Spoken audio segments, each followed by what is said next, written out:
Hey everybody, it's Joel from the Board Game Mechanics, and I'm here with Jason. Hi everybody, how you doing? Hey guys, what's going on? Jason and I are just a little down because this week we didn't get added at by Speedway or Phillips 66 or 7-Eleven or Sheetz stores or anything like that. So yeah, we're just a little sad, a little disappointed. Starting to feel a little bit like Eeyore.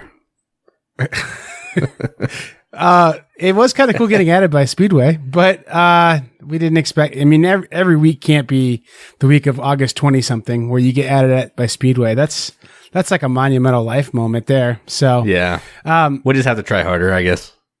Yeah. Hey, do you guys have Doc Ricker's stores by you? Have what? Doc Ricker's stores. I've never heard of it, so I'm saying no. It's a gas station chain in Indiana, and they have some really awesome fountain drinks. I'm just gonna tell you right now. Do they taste like fried bologna? No, or hot dog water. Neither one. They're really good. They're just solid, good drinks. So I'm going to tell you right now, Doc Ricker's is where it's at. And they're actually small enough. Maybe we'll get that lifetime fountain drink card. That'd be awesome. Yeah, I would love that. We get that you can't give lifetime fountain drink cards to every multi-hundred person media empire with its hundreds of people that it influences. Yeah. Speedway's probably never been shouted out in a board game podcast before, I bet. You know what? I wish I could say that was probably the first time we've done something that made us unique and different than the rest of the board gaming podcasts out there. Yeah. But I think we probably do a lot of unorthodox things, if I had to guess. Yeah, that's probably true. Well, I usually try and start off with a zany, weird story here in the top, but I have a pretty good one for when we talk about what we played. So I'll just let it go. All right. And I guess we'll just cut to the news now. All right. So let's get talking about some news here. The first thing I wanted to talk about is Queen has a new Kickstarter because they like to do Kickstarters for games that they feel they need to kickstart. And the three new games are Franchise, Bastille, and Skylands. And they're all slated for actual Essen release. So I think if you kickstart it, you'll get yours before Essen. That's crazy quick turnaround. Yeah, it really is. So that probably means they already have them done. They're just trying to get some pre-orders out. That's my guess.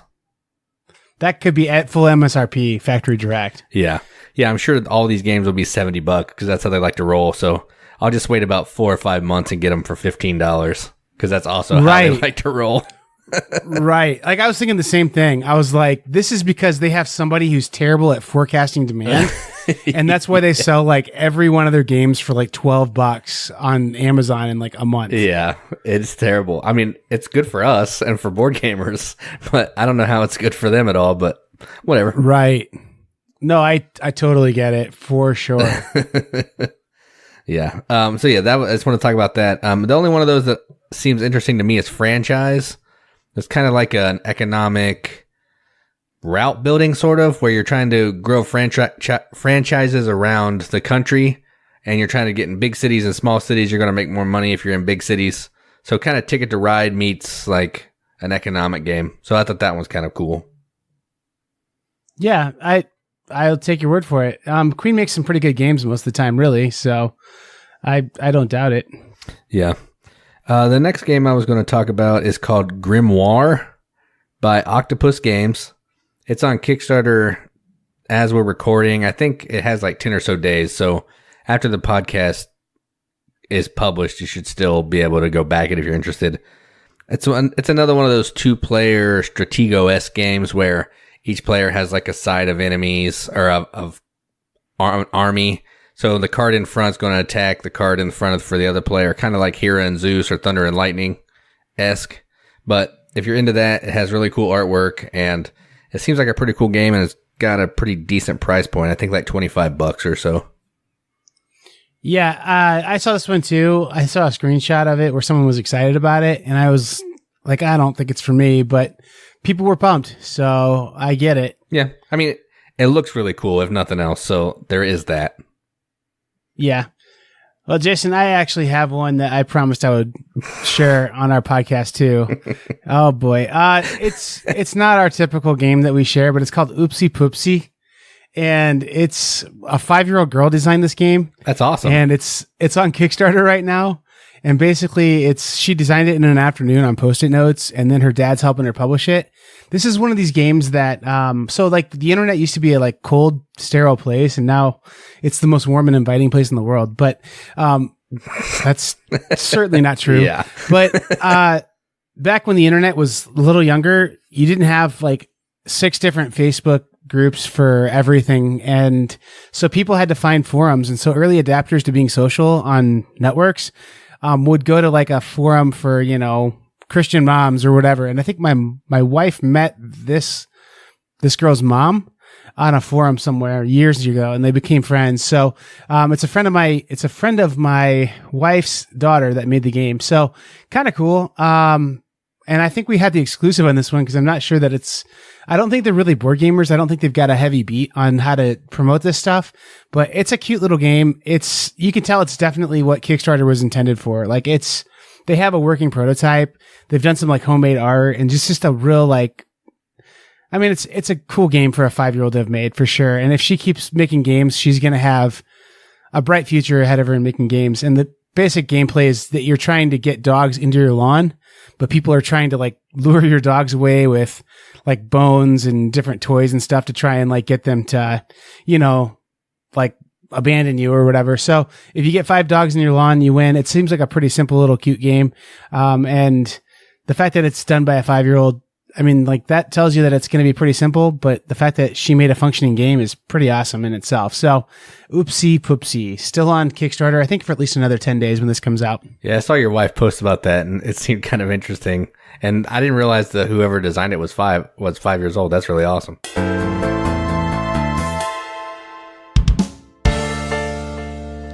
All right, so again, to one of my favorite parts of the show, and that's the games that we got to play, because we have a podcast about board games because we love to play games. So the first one I want to talk about is from Mattel, which is kind of weird, but I think it came out at Gen Con and now it's available at Target, and it's called Spirits of the Wild. This is a little 2-player game where you're drawing these little stones out of a bag and they go into this bowl, and each player has 5 cards, and they're going to take an action on the card to either take stones and put it on their board or take stones from the bag and put it in the bowl. When you flip a card, you can't use it anymore until you refresh. There's like these little like spirit animal cards that they're like a special power that you can use after you've spent 3 of your own cards. And there's 4 different sections on the board where you're trying to get a full house of stones. You're trying to collect 6 of the same color stones. You're trying to collect 5 different stones, and you're trying to collect 3 pair. So you're going to get points for that, for all those sections. But if you can get a special spirit stone, and you can put it in the section with that, it's going to double your score. So you're trying to get the highest score you can get without the spirit stone, then throw a spirit stone in there to get a pile of points. And it's also kind of push your luck, because once there's 5 spirit stones out, either on players' boards or in the bowl, the game's over. So you're trying to weigh, you know, should I get more stones in the bowl? Should I just risk it and use what's out there so I don't hurry up and end the game and I don't get any points? But yeah, it's a fun game, and I definitely want to play it some more. Huh. So it's, I mean, essentially basically an abstract, but sounds like a pretty clean one. Yeah, it's super smooth. It kind of plays like, I don't know if you've played Institute of Magical Arts by Dr. Finn, but it kind of has a similar feel to that, which I really dig as well. And that's also a 2-player, so I'm pretty into those games. So Spirit of the Wild, not by Dr. Finn, but still good. Yep. It feels like a Dr. Finn maybe. Yep, it does. All right. Cozy up, people. We're going to talk about my dad. So,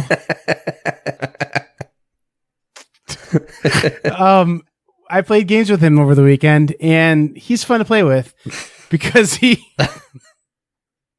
All right, so I'm playing decrypto with him. And have you played decrypto, Jason, yet? Do you know anything about it? I have not. I know what it is, but yeah, I haven't played it. For those who don't know, it's basically code names, but you both can see the words kind of, and you're assigning numbers. Like you're trying to figure out a number pattern, but you make your clues abstract enough that the other team can't figure out what you're talking about. And so, so at any rate, like you have 4 words and there's this little red film that like only you can see them on your side of the team. And so here are my brother and my dad's words. And I still have the game set up, so I know the words. They're plague, church, butterfly, and Africa.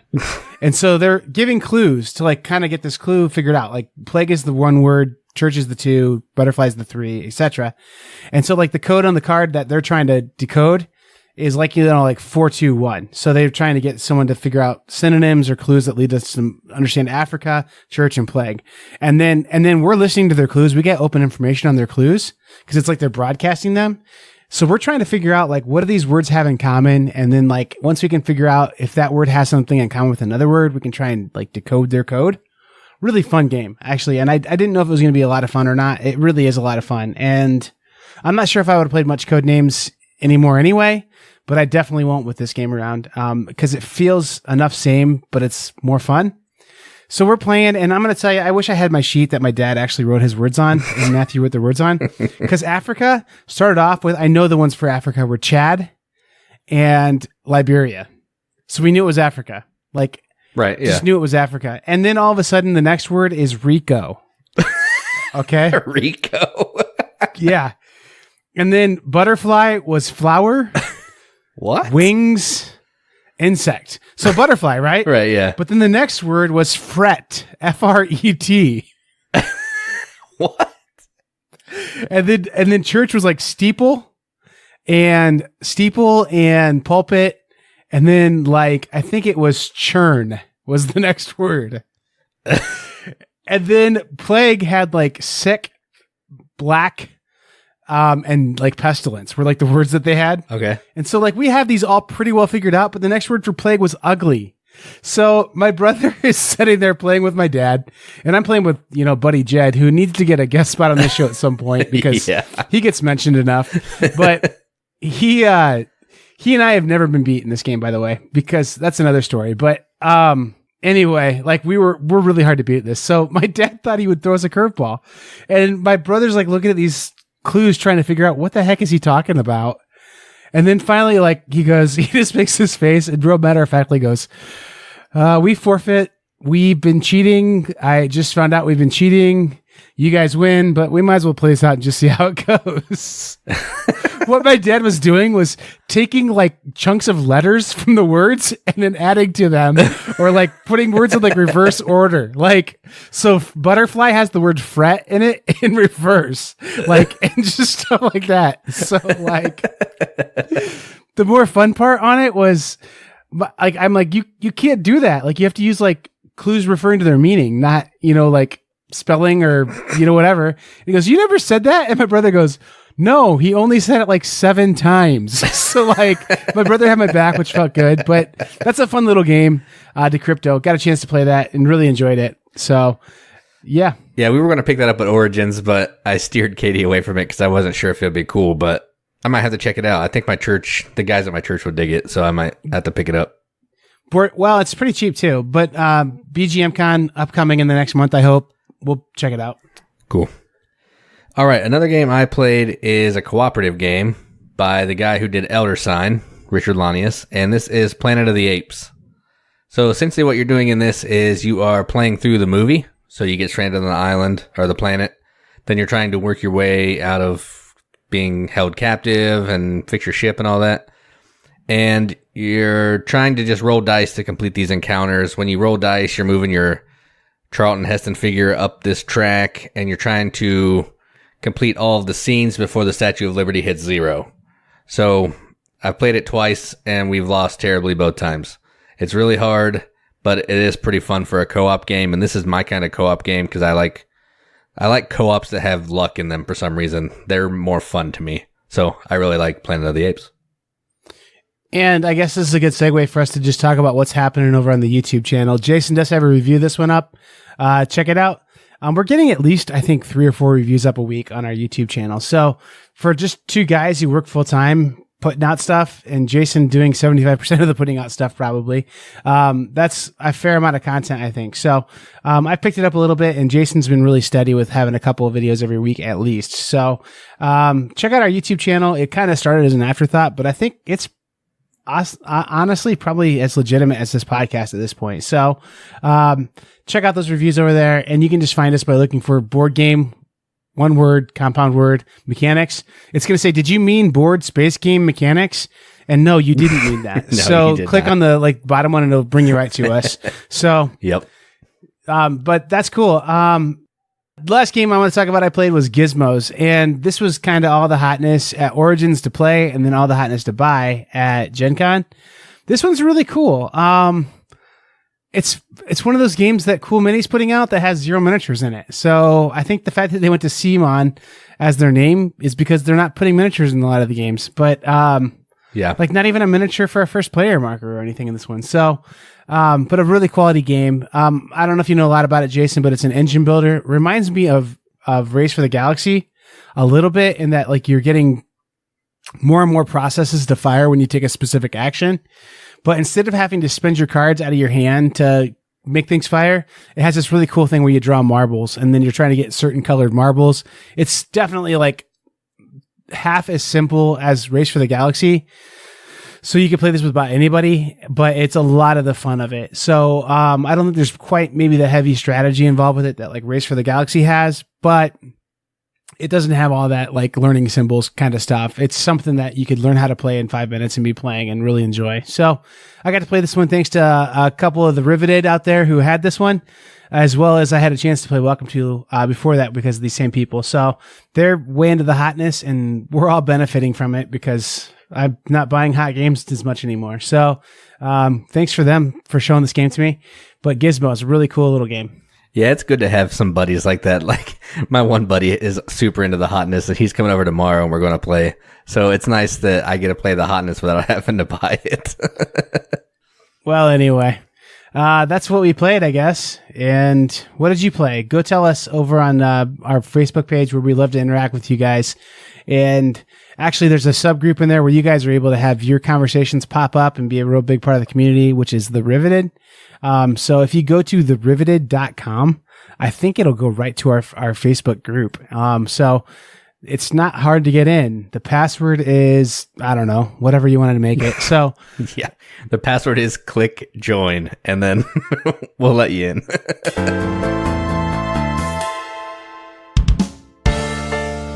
So Jason, this is a segment where we're going to kind of have, I guess they're not shame games because we have played them. I think the true shame games are the ones that sit in shrink on our shelves. Yeah. But these are our shame games because they're games that came out forever ago.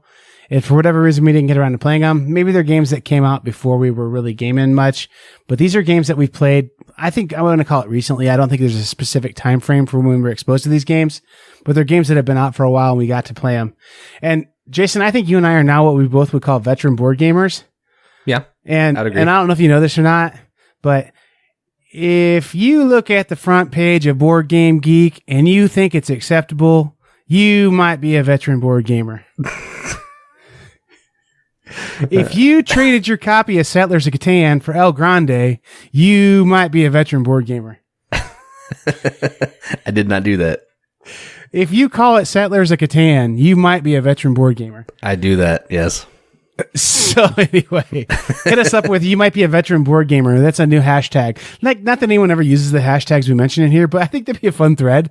You might be a veteran board gamer. That's not true. Mike Picorni used that really long one that you said last week. Good job, Mike. Proud of you, buddy. So that's, I mean, if that happens, then we could just make a very good comedy CD and fund this podcast with our very good comedy that comes from the group effort of you might be a veteran board gamer. Because that's cutting edge Foxworthy comedy there. That is. So, that's not irrelevant at all. It might relate to the game with that Jeff Foxworthy comedy. Just a little, yeah. All right, to quote you, I think we beat this into the ground enough. Let's move on. So, Jason, I'll go ahead and do my game first. My game is actually, I think this one's one that might have made your list if you would have thought of it. So I got a little bazinga on you here. Yep. Thebes came out in 2007, and I just played that for the first time. I want to say in December or January. So whenever it was $7 on Amazon is when I first played it. And that's actually a really good little game. I get why people don't like it because you work really hard to randomly draw out of a bag. But I don't think that's a totally game breaking thing. I don't think it's a I don't know. I think it's a perfectly good, okay mechanism in there. And the luck in a game, like I know that some people are like, I don't want any luck in my game. I want it to be all mitigated. Well, I think some level of luck makes a game kind of fun. So Thebes is one that you're just doing excavations, you're traveling, you're spending time, you're allocating your time the best you can to try and gather artifacts for museums. Feels a little bit like, some people loved Indiana Jones movies, but they didn't want to make anything thematic in a board game. So they made as dry of a Euro Indiana Jones game as they could. Yeah. And it still had to have some luck in it. So Thebes is my first pick from 2007. So over 10 years old. That's a good pick. Yeah. Had I thought about it, I would have put it on there for sure. I like that game a lot. All right. So the first game I'm going to talk about is classic Uwe Rosenberg. And that is Bohnanza. Bohnanza's from 1997. And I just played it probably for the first time sometime last year. And I've played it so many times since then. And I'm so sad that I'm late to the party on this because this game is a riot every time. It's fun. It doesn't outstay its welcome. It's quick. It's easy to teach. It's everything you want in a game. And that's why Bohnanza's on my list. Because just literally within the last month, I probably played this game 12 times. That says something for a 21-year-old game.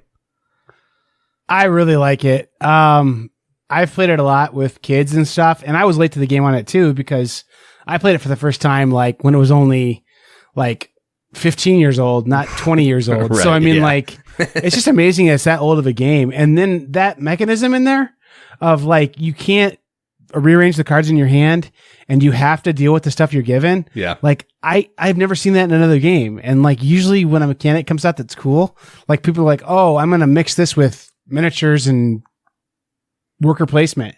So I mean, like the fact that mechanism's never really been used too much other places, as far as I can tell, is kind of cool. That's true. And it's a really streamlined process. Pretty cool. The thing I love about this game is if you were like didn't understand the rules to this game, you would never be able to make sense of watching other people play it, because it's like these two cards flip over and someone's like, hey, if you take that card from me, I will also give you like 5 other cards. Like, and that's a fair deal to me. Like that doesn't make any sense to anybody ever, but that's how the game works. You know, I mean, like just because you want to keep those sweet bean fields intact. The other thing too is I used to play this with kids a ton. Then I realized in the art that the chili bean like is smoking a like cigarette or something, and I was like, "Oh, chili bean, you're not a role model. I can't play this anymore." Yeah, all the art's really funny. I like it. Yeah, but the chili bean's also standing in a puddle of gasoline too, which is kind of funny. Yeah, I mean, and the other thing too is the art definitely is the part that you're like, "Oh, art and font selection, definitely the best of 1997." But that said, the game still holds up a lot. Yeah, that's true. Oh, that's funny. Well, my number 2 game, Jason, is from 1983. And I think the reason why I didn't play this game when it came out is because I was a toddler. So this is one of the first Spiel winners, though, I think, if I remember right. And it's Scotland Yard. And so this is a game that I just played for the first time this year as well. I've had a copy I picked up in a thrift shop forever ago, with all the sheets in it and everything like that. And I had played other secret movement games like Fury of Dracula and Letters from Whitechapel, but never this one. And I just picked it up because it was a bargain. I got it for $1. And so I finally did play this one. After playing the app, I was like, this is a good game. I'm actually going to play it. And it's just a neat game, just how the movement on the board works. It's the same as those games, but it's like a more streamlined and more focused on like the puzzle of where the guy got to. So I think it's really neat. I really like it a lot. That's Scotland Yard from 1983. It was the 5th Spiel des Jahres winner. Yeah, that's pretty awesome. Either you have a really quiet keyboard or you're just like a savant at this stuff. Quick, Jason, who won the 13th Spiel? Just make something up. It's cool. No one's going to check. Barbarossa. Nice. Wow, I can't believe you knew that off the top of your head. Yeah, I have a little buddy on my phone called Google. That's funny. Yeah, I played Scotland Yard a couple times. I'm not a huge fan. I don't really dig those kinds of games, I think, where everybody's chasing somebody down, because it's not fun to be the people chasing the guy. It's fun to be the chaser, so the other 4 people are just, I feel like you're not having as fun of a time, so those games just aren't for me. Yeah, the one that does it the best, it's fun to be the chaser in Fury of Dracula, which is coming out from WizKids here soon. Right. But Nuns on the Run's my favorite one because it's just silly and like it's so fun to be the nuns on the run, but to be the headmistress, like it really sucks. But that kind of does it backwards because you're the hidden person who's hunting. So right, yeah, I don't know. It's a little better, but yeah, it's definitely a lot of fun to be on your own in those games, and it's kind of fun to be do the teamwork thing. I think the reason why they maybe got so popular back in the day was because it was the closest thing to like a really true cooperative game that they had back then, you know, because it was like a team of 4 people versus 1 person, you know? So I don't know, but I was really late to the game with that one. And it's not a Hall of Fame game. It's a 3.5 or 3, but I like it. Yeah. I mean, I would play it if somebody wanted to play it, but yeah, I'm not going to seek it out. It's sitting in a closet, not even on my shelf right now. So yeah, but it's all right. Oh, but you own it. That's crazy. Yeah, I do own it. Yep. Did you find a thrift store copy or did you get like a Hasbro from 2008 version? No, I have a Ravensburger one. I got it was like $5 on Amazon one Christmas. And we bought it with like this game called Sleeping Queens and Marrying Mr. Darcy. It was good deals on all of them. So we picked it up. And Marrying Mr. Darcy, believe it or not, is the one that has the staying power. So yeah, I actually do kind of still like that game. I do too. Well, it's got a special spot in my heart because it was like one of the first games that like a reviewer was like, "Hey, will you do a preview for us?" And they sent it to us, and I felt like I was such hot stock to like be able to do a preview for it and have Luke and I on their Kickstarter preview page. Yeah, that's awesome. That's cool. It was really fun. But I mean, like, it's still a perfectly legitimate game, and it's fun to see dudes like us. Like, I'm going to turn the bass up on my mixer so I sound like burly like you, but like guys like us are like, I'm getting courted by Mr. Darcy, and yeah, whenever we were playing it, like one of my buddies, he's into like guns and like shooting, and he's like a huge guy, but he was always like cussing out Mr. Collins. It was cracking me up because everybody hates Mr. Collins because he's so boring. Yep. Brings out the inner cuss boy in all of us, man. Yeah, he's the worst. All right, moving on from Mr. Darcy to another game that is from good old Uncle Vital, and that is Vinhos. I was way late to the party on this, but the version I have on here is the 2010 version because that's originally when it came out. So it's essentially 8 years old. And this game is quickly moving up my favorite Vital Lacerda game. It may be my favorite Vital Lacerda game, so it may be dethroning my number 1 game of all time, which is The Gallerist. Your number 1 may be your number 3 Vital Lacerda game by the end of the year, which is crazy. Yeah, that is true. Yeah. The more I play the other ones, the more I'm like, man, these are so smooth and so excellent. But yeah, Vinhos, you're making wine. It's a big, heavy economic game. Just normal Vital Lacerda style, and you're just trying to be the one that gets most points. It plays quickly. That's what I like about it, is it flies. I played a 2-player game just last weekend, and it took us like 35 minutes. It was awesome. Wow. That's super fast. If you call Vinhos a filler game, you might be a veteran board gamer. Yeah, I would call it. It used to feel really heavy to me, but now the more I play it, I'm like, it might be gateway. We can get some people into this. You play Clue? Come on over. You can play Vinhos. This game, which is what I would call cripplingly heavy to most people. Yeah, it's a children's game. It's a hobby game for Jason. Yeah, but still, I mean, it came out in 2010, and I didn't play it till this year. So yeah, no, it definitely fits the criteria. And you know what's close, Jason, to fitting that criteria is the other game that's shooting up the list, Kanban. Yeah, that's 2014. I mean, like, so yeah, we're a little late on that one. I mean, not quite that 5-year mark or wherever. It's like, hey, you were slow to get to it. But I think for as much as we both enjoy that game, I think we were both kind of slow getting to it. So, well, it's because it was like unbearably out of print and hard to find forever. Yeah. And I think people thought of it as a Grail game until this year. Then they were like, oh, it's getting a reprint. I don't care about it anymore. So I think you and I were able to get copies reasonably. So right, yep. That's how I think we were able to play it. But it's going to be, you're going to have a crazy top 100 list. So hang on, guys. We're definitely doing a couple I don't know. I think we should do a top 100 somehow, do it live streamed or something. But our top 100 list this year, I'm going to throw this spoiler at you. Jason's number 1 becomes his number 3. Jason's top 3 games, all Vital Lacerda games. It's a good possibility. It really is. That's really fun. Yep. Well, speaking of awesome game designers, this game is the first one by the brands that I think I ever played. And no. This is the first one by the brands I ever heard of. Definitely the first one I played because I just played it this year. And that is Village. This game's just your standard worker placement game. It doesn't hold up as well as you might hope. It's still certainly a perfectly fine game, but it's just a worker placement game. And the thing about it that kind of made it unique back in the day and still kind of makes it unique is that you go through generations of people. And so as your people age, they die and you bury them in a graveyard. So kind of a cool little touch. Makes us all get in touch with our mortal coil as we're playing board games on a Sunday afternoon, enjoying each other, realizing that we've only got so many Sundays left till we die. So no, Village, though, is a really rock solid game. And I got it this year in a trade. I don't know. I got a really lopsided trade where I felt really good about getting it. So it was like I traded a bicycle deck for Village or something. It felt really good. So got a chance to play it. My buddy had it and he said, it's fine, but I'd rather play Belfort. And I still think I'd probably rather play Belfort. And I don't know why I'm comparing those two games necessarily. I guess they kind of were both like kind of hot games to us at the same time. But I think Village is perfectly great. And I'm looking forward to getting the expansions next time Amazon closes them out for like $1 a piece or whatever. So that does happen. So I will keep my eye open for those. But Village is a perfectly great game, perfectly good game. Have you played this one, Jason? No, the only brands game I've played is Rajas of the Ganges. That's a great one too. I didn't realize they have like party games, escape games. They're crazy. Yeah. Is it Unlock That Stairs or Escape? Or I think it's Exit. Yeah. Yeah. They're kind of all over the place. Yeah, that's weird. Like you never see other designers do that. Like you don't see Stefan Feld drop like a Code Names game or something.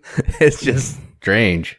Yeah. I mean, like Vlada Chivado is kind of all over the place too, but like, yeah, that's true. Yeah. But yeah. I mean, like, just because, like you mentioned it, but yeah, they're definitely a unique board game design team, and it's kind of cool. Like it reminds me of that old show from Tim and Eric. I don't know if you ever watched it on like Adult Swim, where like there was this like married news team, and they're like, we're the only married news team, and they were just. It was kind of funny, and this is an inside joke that no one gets but me, but I'm enjoying it because I always think of them like at home, like they're playtesting a game, they high five each other, and they're like, married board game team, high five, slap hands. Yeah. Maybe they do that. That would be awesome. Oh, they definitely do in my mind, and I'm never going to believe different. All right. So speaking of the sexy Stefan Feld, the last game on my list is Notre Dame, and that came out in 2007, and I didn't play that until this year. So I'm way late to the party on that one because that game had some early elements of drafting and kind of area majority type stuff. And I really like it. It's one of my favorite Feld games. Not my favorite, probably top 3, top 4. But yeah, Notre Dame is great and an old game that I'm late to the party on. Well, and like, it's definitely the best one for you to put on the actual list because its age to how awesome it is ratio is definitely the highest. Right. But I think I played Bruges with you the first time you played it this year too. Oh yeah, that's true. Another awesome one. That's true. But it's not. I think it's not even 10 years old. So yeah.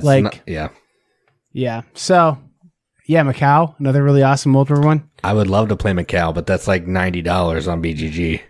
Yeah, until the 10th anniversary comes out next year, which it will be there. I'm pretty sure of it. Oh yeah, so, I'm picking that up for sure. That game looks amazing. Yeah. Well, let's hit these honorable mentions here, Jason. Man, this show, we got to figure out some way to be goofy here for like 20 minutes. We're going to have a succinct show here. Yeah, I think it's all right. Yeah. Man, right. How are people going to fill their time before lunch break? How are people going to have ASMR for their dogs to keep them soothed while they're in their crates while they're at work all day? Well, I think the longer we get, the more mediocre we get. So we have to keep up our streak of mediocrity to hit the 55-minute mark. Yeah, absolutely. Well, let me just do this before we move on to our honorable mentions. Who's a good sweetie? You're a good sweetie. Yes, you are. Yes, you are. This is your ASMR segment to keep you calm. Oh, what a big sweetie. That's staying in the show, Jason. I'm leaving that in there. You do you, man. Whatever you want to do. Yep. All right. So some honorable mentions, some games that I'm like, I like them, but I don't like them as much as what's on my list. or they're not near as old. The ratio of old to how awesome they are isn't quite as high. I think all these games I probably like better than Scotland Yard, but they're nowhere near as old.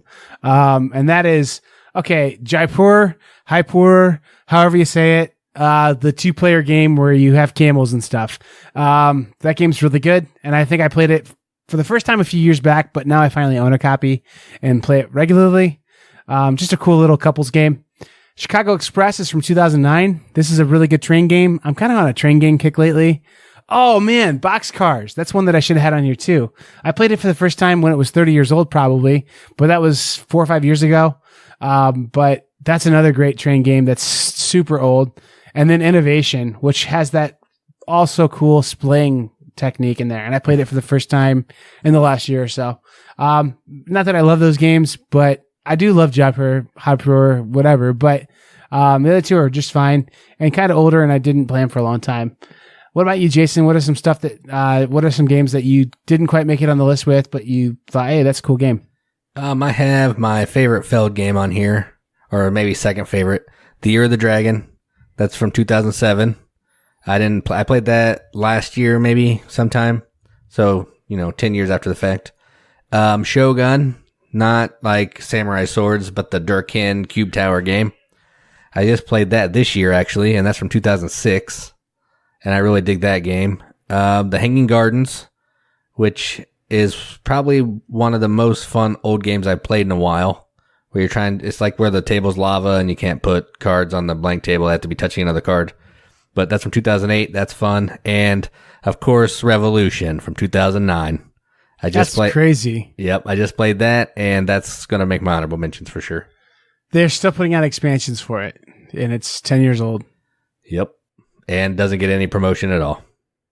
I wonder if, like when you go to the Steve Jackson plant, or factory, they have it's set up like the Pentagon where each side of the building is one of their wings, and 2 of the wings actually are Munchkin, and then one other wing is other Ameritrash games, and then Car Wars, and then on one side is their Euro Games branch, and it's totally empty except for Philip DeBerry walking around hey guys, I made a Euro game. Yeah. That's hilarious. Yeah, their Euro Games section, which consists of one game. Yeah. Oh, that's funny. Guys, can I come to the meeting? No, Euro trash. Euro. No, play Munchkin. Yeah. Oh, man. No, that's a great game. But I guess when you look at the front of it, you're like, yeah, I guess I could see that being from 2009. Yeah, it could have been from yesterday from Steve Jackson Games. Who knows? Good point. So what games did we miss, guys? What out there should we have mentioned that is an older game that still holds up? Or I guess you can't really know what we missed because you don't know what we played and what we haven't played. But what was something that you put off playing for a long time and why? I'll tell you a game I put off playing for a long time. And I don't think it would qualify for me for this list now.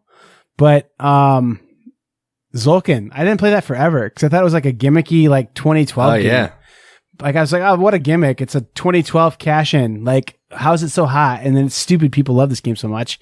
And then I don't know. I just didn't like the box art. So I held off playing it till probably 2016. And then I played it and I was like, oh, wow, I'm stupid. I should have been playing this for the last 4 years. So yeah, that's definitely a good game. Yep. It's not a good game. It's a great game. One of the best games. One of the best games. Well, I feel weird that we're done in 45 minutes this week, but I guess it was a good 45 minutes. Yeah, I think we accomplished what we set out to accomplish. You know why? Because we're the slim boys of fall. We're on that physical fitness regiment. We're getting more sleek. We're getting faster. We're getting quicker. That's why the shows are getting cranked out in record time. Oh yeah, I've never been so sexy in my life as I am right now. That's probably true for me, but I was a pretty disgusting young man. So yeah, I'm with you. I get better with age for sure. Like a fine wine. My wife, I look at our wedding pictures and I'm like, man, she really rolled the dice on that one. And it came out okay. It's not like aces, but I mean Boy, I was like Mr. Potato Head, like in a tuxedo. Like she got very lucky that I ended up developing a chin and jaw structure. Yeah, I bet if we asked her, she'd say the same thing too. All right. Well, keep encouraging the hot boys of Slender Fall and their 42-minute new format podcasts. So both guys who are listening to the last 10 minutes, thanks for listening and keep gaming. I've been Joel, and with me has been... And I'm Jason. See ya. Our classic abrupt ending. It works. I like it. Yep.